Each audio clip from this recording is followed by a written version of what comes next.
Hello students, आज हम पढ़ने जा रहे हैं क्लास 6 का चैप्टर 2 बचपन, जिसकी लेखिका है कृष्णा सोबती। मैं तुम्हें अपने बचपन की ओर ले जाऊंगी। मैं तुमसे कुछ इतनी बड़ी हूँ कि तुम्हारी दादी भी हो सकती हूँ, तुम्हारी नानी भी, बड़ी बुआ भी, बड़ी मौसी भी। परिवार में मुझे सभी लोग जीजी कहकर ही पुकारते हैं। हाँ, मैं इन दिनों बहुत कुछ बड़ा यानी उम्र में सयाना महसूस करने लगी हूँ। शायद इसलिए कि पिछली शताब्दी में पैदा हुई थी। मेरे पहनने ओढ़ने में भी काफ़ी बदलाव आए हैं। पहले मैं रंग बिरंगे कपड़े पहनती रही हूँ, नीला, जामुनी, ग्रे, काला, चॉकलेटी। अब मन कुछ ऐसा करता है कि सफ़ेद पहनो, गहरे नहीं, हल्के रंग। मैंने पिछले दशकों में तरह तरह की पोशाकें पहनी हैं। पहले फ़्रॉक, फिर निक्कर, वॉकर, स्कर्ट, लहंगे, गरारे और अब चूड़ीदार और घेरदार कुर्ते। बचपन के कुछ फ़्रॉक तो मुझे अब तक याद हैं। हल्की नीली और पीली धारी वाली फ़्रॉक, गोल कॉलर और बाजू पर भी गोल कफ। एक हल्के गुलाबी रंग का बारीक चुन्नटों वाला घेरदार फ़्रॉक, नीचे गुलाबी रंग की फ्रिल। उन दिनों फ़्रॉक के ऊपर की जेब में रुमाल और बालों में इतराते रंग बिरंगे रिबन का चलन था। लेमन कलर का बड़े प्लेटों वाला गर्म फ़्रॉक जिसके नीचे फ़र टंकी थी। 2 ट्यूनिक भी याद है, एक चॉकलेट रंग का और अंदर की कोटी प्याजी, दूसरा ग्रे और उसके साथ सफ़ेद कोटी। मुझे अपने मोज़े और स्टॉकिंग भी याद है। बचपन में हमें अपने मोज़े खुद धोने पड़ते थे। वह नौकर या नौकरानी को नहीं दिए जा सकते थे, इसकी सख्त मनाही थी। हम बच्चे इतवार की सुबह इसी में लगाते, धो लेने के बाद अपने अपने जूते पॉलिश करके चमकाते। जब जूते कपड़े या ब्रश से रगड़ते तो पॉलिश की चमक उभरने लगती। सरवर, मुझे आज भी बूट पॉलिश करना अच्छा लगता है। हालांकि अब नई नई किस्म के शू आ चुके हैं। कहना होगा कि ये पहले से कहीं ज़्यादा आरामदेह हैं। हमें जब नए जूते मिलते उसके साथ ही छालों का इलाज शुरू हो जाता। जब कभी लंबी सैर पर निकलते अपने पास रुई ज़रूर रखते। जूता लगा तो रुई मोज़े के अंदर। हाँ, हमारे तुम्हारे बचपन में तो बहुत फ़र्क हो चुका है। हर शनिवार को हमें ऑलिव ऑयल या कैस्टर ऑयल पीना पड़ता। यह एक मुश्किल काम था। शनिवार को सुबह से ही नाक में इसकी गंध आने लगती। छोटे शीशे के ग्लास जिन पर ठीक खुराक के लिए निशान पड़े रहते, उन्हें देखते ही मितली होने लगती।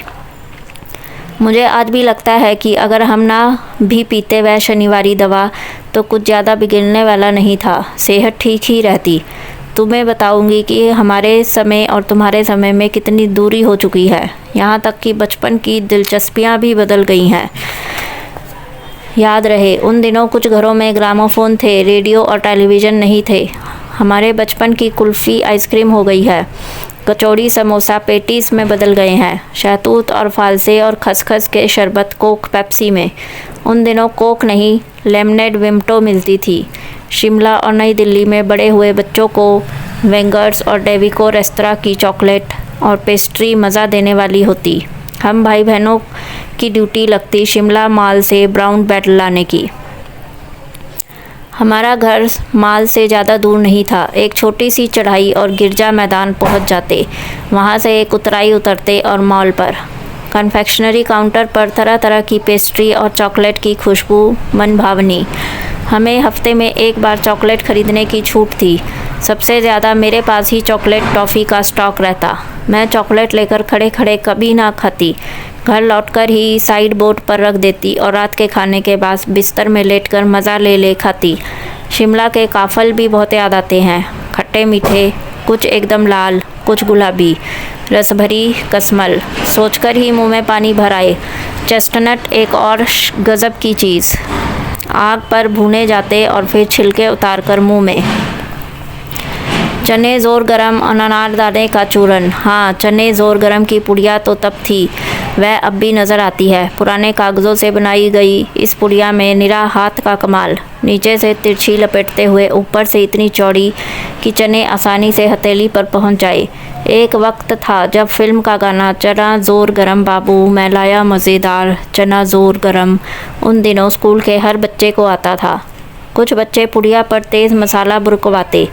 पूरा गिरजा मैदान घूमने तक यह पुड़िया चलती। एक एक चना पापड़ी मुंह में डालने और कदम उठाने में एक खास ही लय रफ्तार थी। छुटपन में हमने शिमला रिज पर बहुत मज़े किए, घोड़ों की सवारी की है। शिमला के हर बच्चे को कभी ना कभी यह मौका मिल ही जाता था।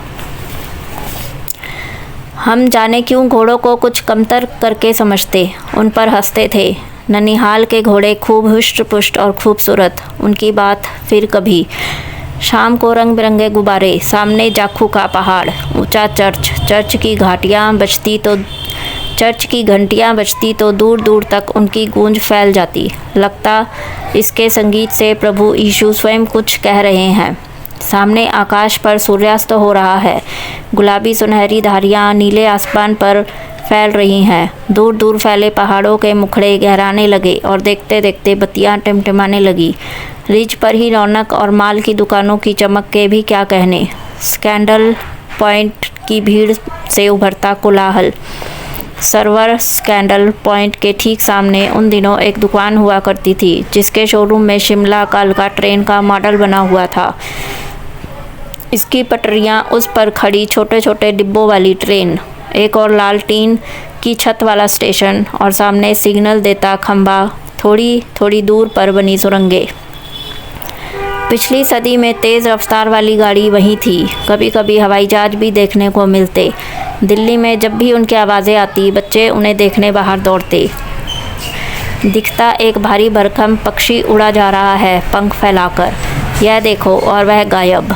उसकी स्पीड भी इतनी तेज़ लगती। हाँ, गाड़ी के मॉडल वाली दुकान के साथ एक और ऐसी दुकान थी जो मुझे कभी नहीं भूलती। यह वह दुकान थी जहाँ मेरा पहला चश्मा बना था। वहाँ आँखों के डॉक्टर अंग्रेज़ थे।